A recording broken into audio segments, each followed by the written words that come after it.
چنانچہ فرمایا فَإِذَا قَتَلْتُمْ فَأَحْسِنُوا الْقِتْلَ، اگر تم قتل کرو تو اچھے طریقے سے قتل کرو.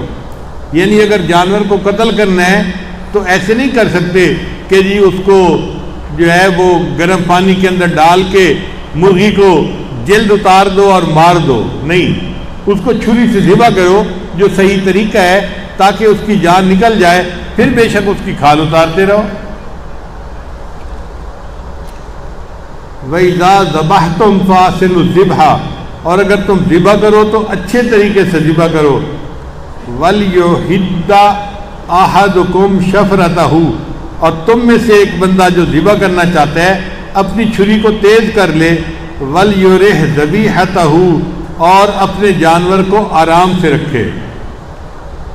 تو جانور کو جب تک ذبح نہیں کرنا اس وقت تک اس کو آرام سے رکھو، اس کو تکلیف نہ پہنچاؤ.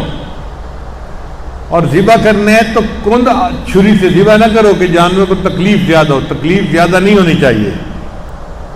اب بتائیے کہ نبی علیہ السلام نے جب جانوروں کے ساتھ بھی ایسا حسن سلوک کرنے کا حکم دیا تو پھر آپ نے انسانوں کے ساتھ کتنا اچھا حسن سلوک کرنے کا حکم دیا ہوگا.